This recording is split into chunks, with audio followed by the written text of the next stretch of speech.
Et salut tout le monde, aujourd'hui GT World Challenge, circuit Paul Ricard. On va rester toute l'après-midi, toute la journée parce que là il est actuellement 13h30. Les courses vont bientôt commencer, le temps que moi je finis d'arriver sur le circuit. Là on va rester toute l'après-midi, on va zoner dans le paddock, voir un peu quelques courses. Il y a le McLaren Trophy qui va aussi avoir lieu cet après-midi, ça je suis très curieux de voir ça. Et à 18h c'est la course principale, les 6h du Paul Ricard, jusqu'à minuit. Donc on va tenir toute la soirée, on va rentrer assez tard. Allez, je vous dis à de suite, rendez-vous là-haut.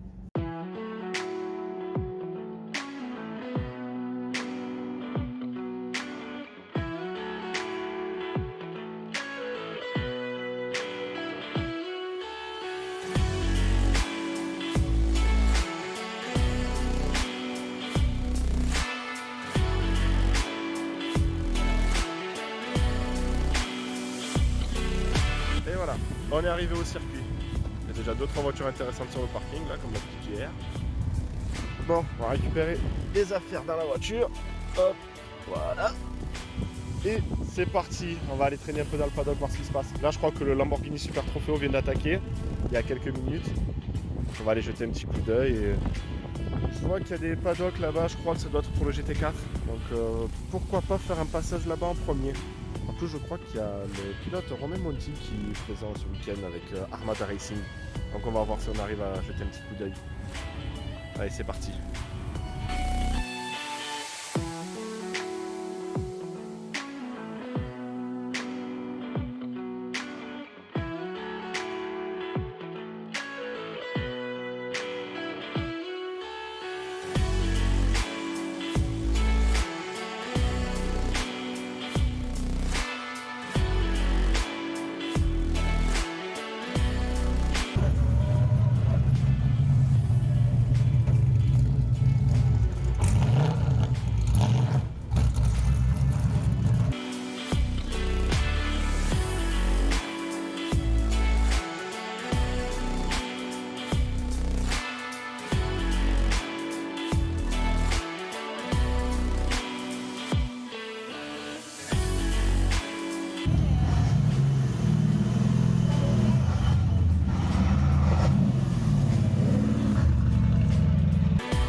Ça va bientôt être l'heure des GT4.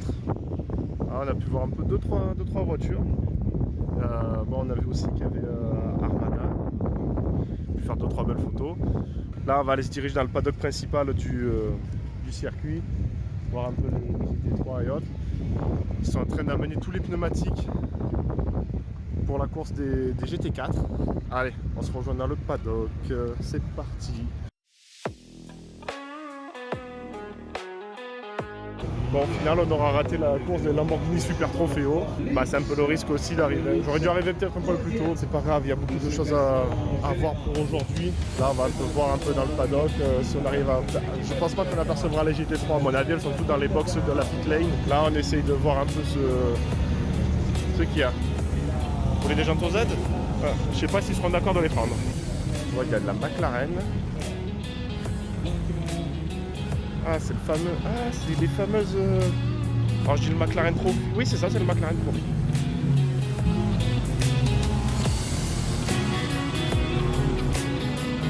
Ouais, je connais pas trop la spec exacte. Est-ce que c'est du GT4? Est-ce que c'est un peu plus puissant? Est-ce que c'est du GT 3.5, on va dire? Ou 4.5? Je sais pas. J'aimerais essayer de poser la question à quelqu'un pour savoir. Bon, à mon avis, je vais devoir parler anglais. Bon, c'est pas un problème.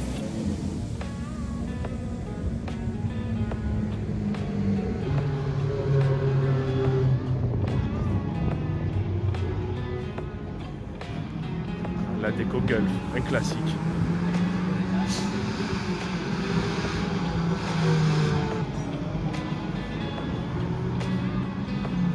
Bon, après avoir un peu zoné au milieu des voitures, j'ai réussi à demander à quelqu'un. Donc ouais, je m'en doutais un peu, mais le McLaren Trophy c'est plus proche du GT4. Bah ça va être sympa de découvrir. Et puis il y a déjà pas mal de voitures et même Voilà, le constructeur est carrément là. Donc ça va être... j'espère que ça va être bien soutenu, ça peut être intéressant à suivre ce genre de championnat. Championnat monomarque comme ça peut être cool. Allez, on va continuer un peu à bouger.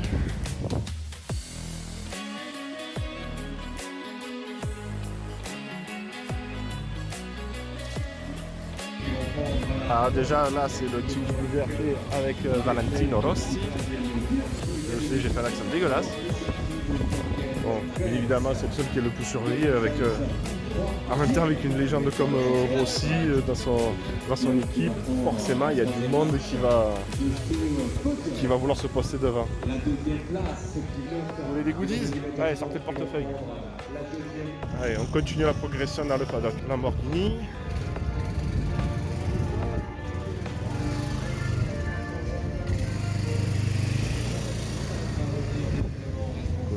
Pas de panda. Je cherche, alors même si je pourrais pas forcément aller voir dans le box, hein, ça c'est sûr, je cherche les Iron Dame. Cette écurie, je la suis depuis plusieurs années maintenant et avec mes potes, on est super heureux de les soutenir. Voir leur performance évoluer d'année en année, ça nous a fait vraiment plaisir. Et alors la victoire 24 heures de Spa dans la catégorie or était juste incroyable.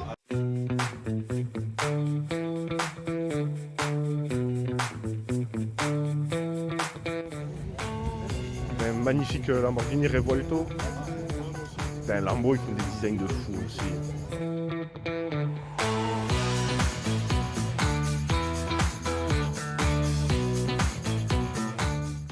Fanatec Arena. J'ai eu l'occasion l'année dernière de tester leur simulateur. C'est juste une dinguerie, mais j'ai clairement pas le budget pour m'en offrir un. Mais c'est trop bien.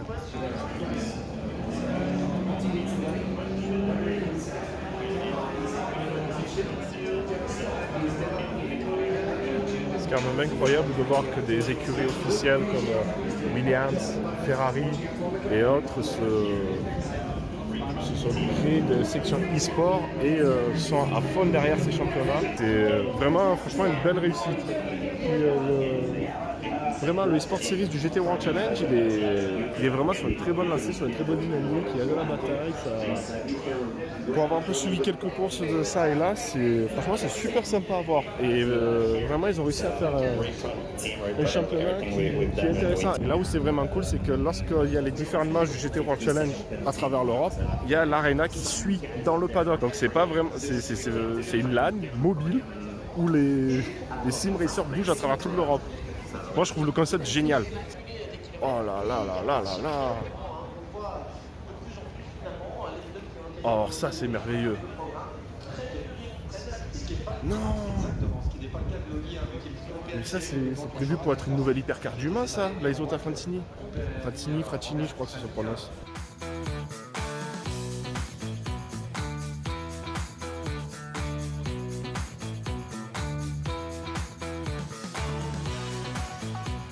Elle est belle, la Isotta Frattini, elle a attiré tous les regards. En même temps, quand on a un proto LMH qui normalement est prévu pour l'année prochaine au Mans, qui débarque pour rouler en club sport demain au Paul Ricard, bah forcément ça pose des questions. Ah ben là on a le Lamborghini Super Trofeo. Voyons voir un peu. Allez, il faut de les avoir vus rouler, on va au moins les regarder comme ça.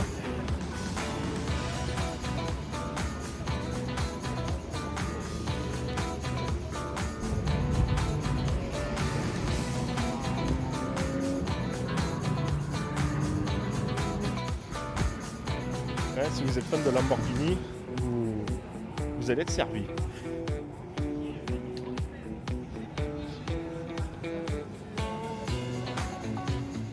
Je suis rarement fan des couleurs un peu chromées, mais quand c'est travaillé comme ça, je trouve ça joli.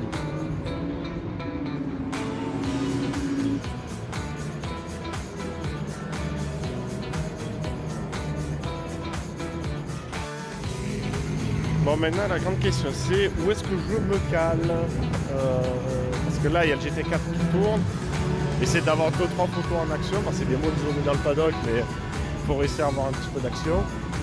Mais je sais, je vais retourner près de la passerelle et essayer de faire quelques photos du GT4 au premier freinage.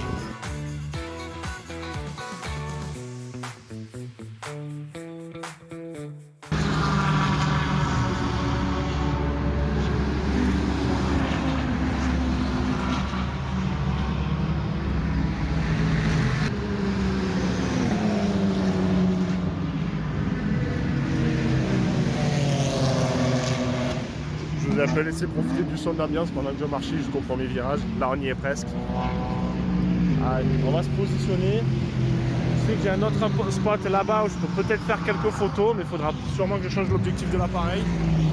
D'ailleurs, depuis tout à l'heure, je parle de photos, mais je l'affiche quelque part au milieu de l'écran. J'ai un Instagram où je fais des photos, je pose des photos de temps en temps. Mais voilà, n'hésitez pas à aller voir, à le suivre et éventuellement à le partager si ce que je fais vous plaît. Allez, on y est.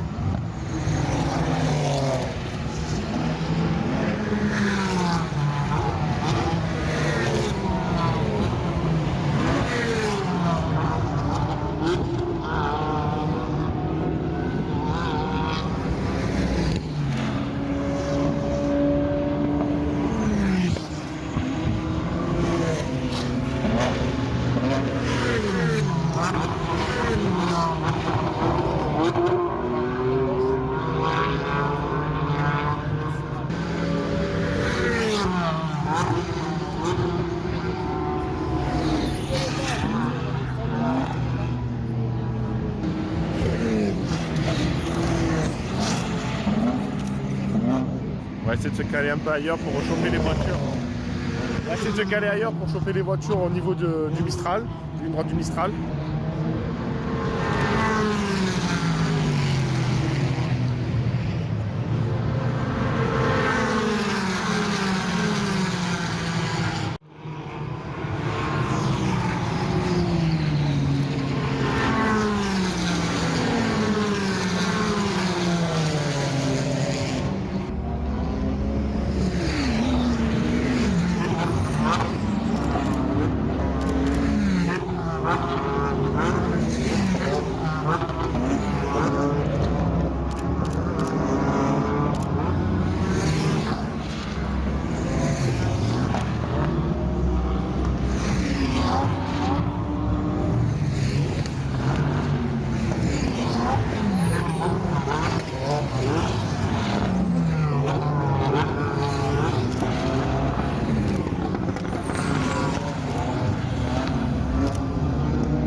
On était un peu posté à la chicane nord.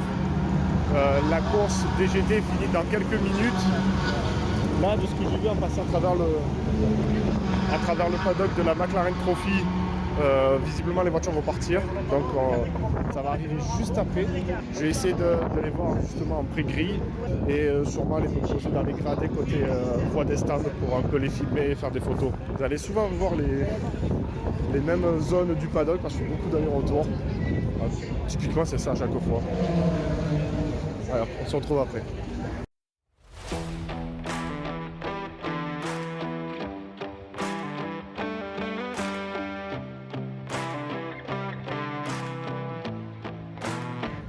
Allez, c'est parti. On va retourner sur les gradins là, le long de la voie des stands comme on avait prévu à la base. Je me suis arrêté faire quelques photos parce qu'il y avait 2-3 supercars bien sympathiques. Maintenant il faut se faufiler.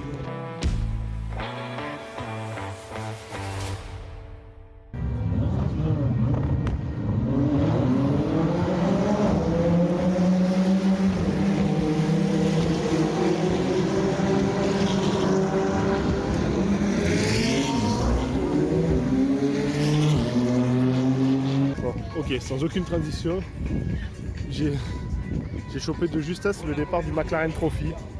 Bon, on va se caler dans un coin des gradins.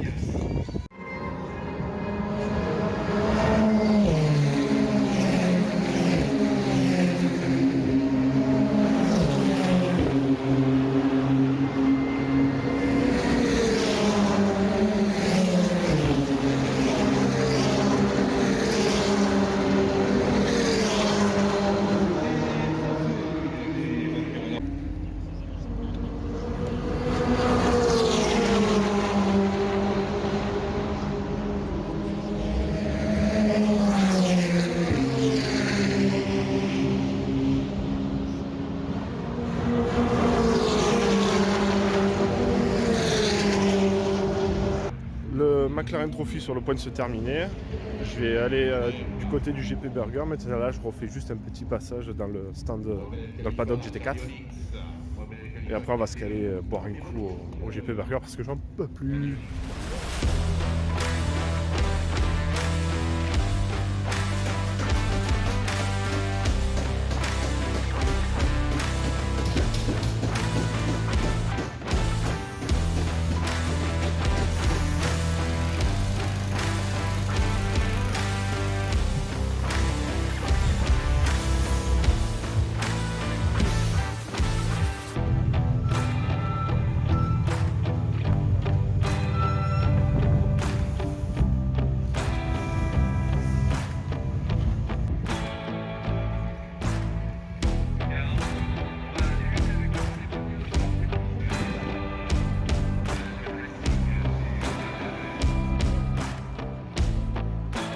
je tiens quand même à dire que je suis agréablement surpris de voir le monde qu'il y a pour le GT World Challenge cette année. L'année dernière, il y en avait un peu, mais ça allait. Là, il y en a vraiment beaucoup. Franchement, c'est un truc de dingue. Dernière année, il y a eu de plus en plus de monde qui est venu. Franchement, ça fait plaisir. Et vraiment, c'est cool. C'est très très cool. J'espère que ça augure que du bon pour l'avenir, surtout avec l'arrivée du GT3 au 24 heures du Mans. Enfin, en wake et au 24 heures du Mans. Maintenant, c'est à moi de ravitailler. On va aller boire un coup.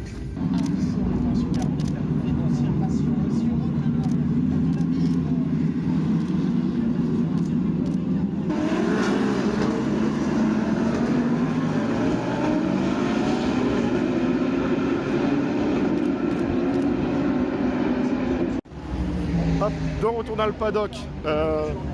J'ai un couple d'amis qui m'a rejoint, qui sont venus pour la course principale du GT3. Alors désolé, j'ai essayé de filmer le départ comme j'ai pu. Donc c'est cadré comme un zbeul parce que j'ai le stabilisateur, la batterie m'a lâché. Du coup j'ai filmé du mieux que j'ai pu. On continue à pasonner dans le paddock et tout. On va refaire un peu des photos. Je vous récupère un peu plus tard en début de soirée pour la suite de la vidéo.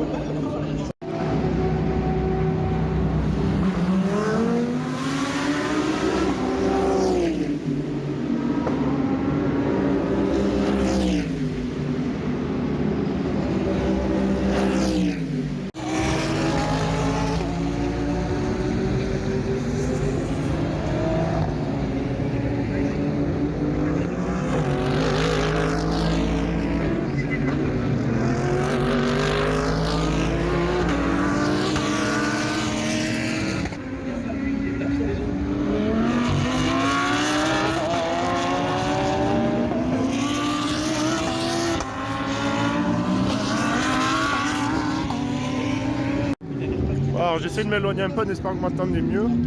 Alors, on en est à environ 2 heures de course restantes, s'il veut bien faire le focus.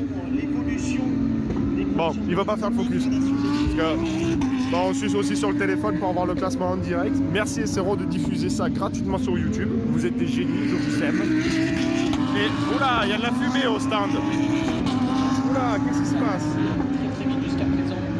2 heures, 120 minutes avant Oula. le vainqueur. Ils n'en parlent pas sur le stream pour l'instant. Pour l'instant, ils disent rien, donc on ne sait pas de quoi il en retourne. Ah, ça a l'air de se calmer. Bon, j'espère que c'est rien de grave. Bon, visiblement une bagnole qui a l'air d'avoir pris feu.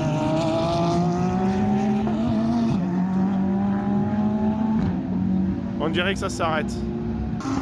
Ah, c'est très compliqué d'entendre le commentateur même en collant le téléphone dans l'oreille. Si j'ai des infos, je vous le dirai un peu plus tard. Bon, allez, là pour l'instant, on va profiter des deux dernières heures de course. Ça bataille pas mal à tous les niveaux.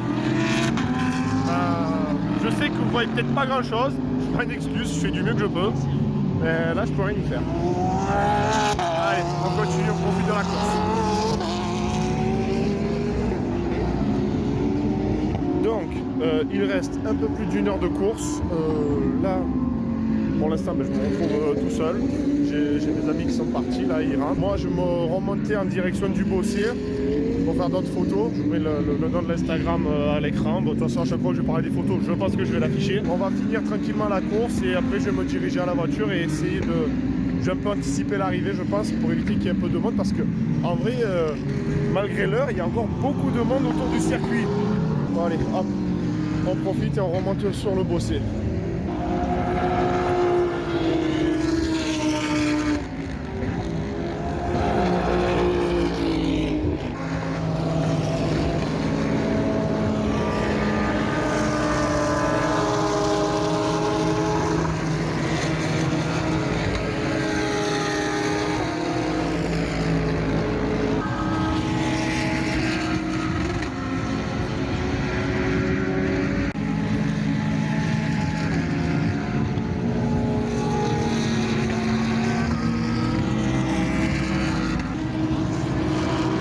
Il reste une demi-heure de course.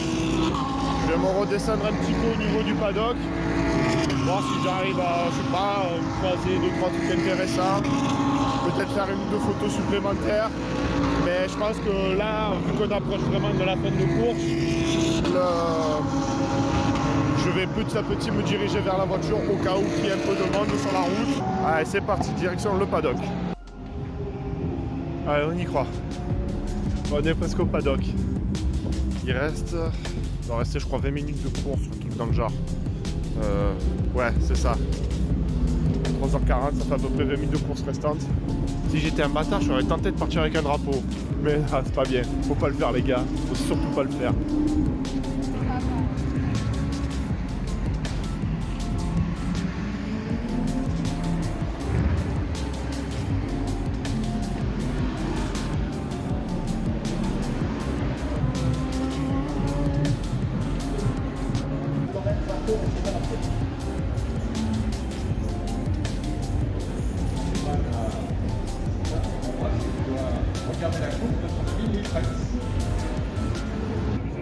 Bon, le paddock est un peu plus calme, mais il n'y a rien de particulier à voir. D'habitude, je me faufile entre les camions et tout, mais là, je sais pas cette année si c'est possible. Là, ça a l'air d'être, vu que le paddock est pas mal chargé, enfin surtout la grille est pas mal chargée avec pas mal de voitures. J'ai l'impression qu'il y a encore moins de possibilités de pouvoir se faufiler pour un peu jeter un petit coup d'œil derrière les camions et tout ça. Là, à mon avis, ça va être beaucoup plus compliqué. Surtout qu'en plus de ça, l'accès au rooftop du paddock est limité vu qu'il y a une soirée spéciale où il faut payer un supplément. Soirée un peu, je pense, style, c'est semblant de soirée select. Bon, perso, c'est pas trop mon style, donc du coup, je peux pas trop me faufiler comme je le fais d'habitude et j'ai pas envie de prendre le risque de déranger une écurie ou autre. Donc, bon, on va juste se contenter de passer et, à mon avis, essayer de trouver un petit point de vue sympathique pour pouvoir regarder l'arrivée. La deuxième voiture, le numéro 44, a abandonné.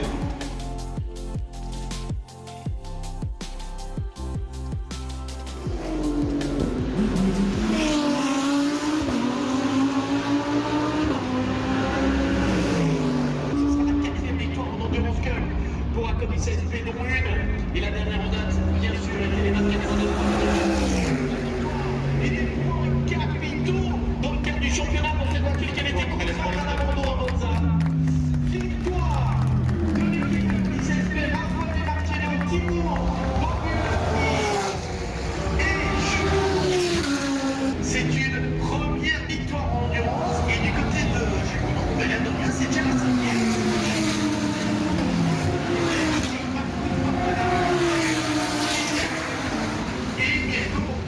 Et voilà, fin de course, fin de soirée. C'est donc Acodis ASP avec au volant, donc Raffaele Marcello, Jules Gounon et Bugoslavski, un truc comme ça, non comme ça, je viens de le lire mais j'arrive pas à le prononcer, qui ont remporté la course. J'ai pas réussi à voir le résultat d'Irondem, donc je vais regarder ça de mon côté une fois rentré à la maison. Là c'est direction la voiture. Du coup, c'est face caméra que je vous dis à bientôt. La prochaine vidéo, alors celle-là, j'ai essayé de la bosser du mieux que je peux, mais en vrai, je ne vais pas du tout avoir le temps de la sortir avant d'aller au Mans, parce que pour moi, c'est le week-end prochain. Donc cette vidéo sortira après, forcément après les 24 heures du Mans. Et pour attaquer le plus... On fait du bruit, lui. Pour attaquer le plus vite possible le montage du coup des 24 heures du Mans lorsque je serai revenu.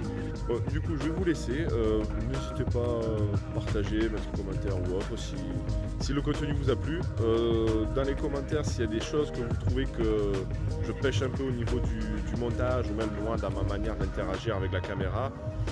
Bon, je dis pas non pour quelques petits retours constructifs et sur ce je vais vous laisser, je vais m'en rentrer et je vous dis à très bientôt. Ciao ciao.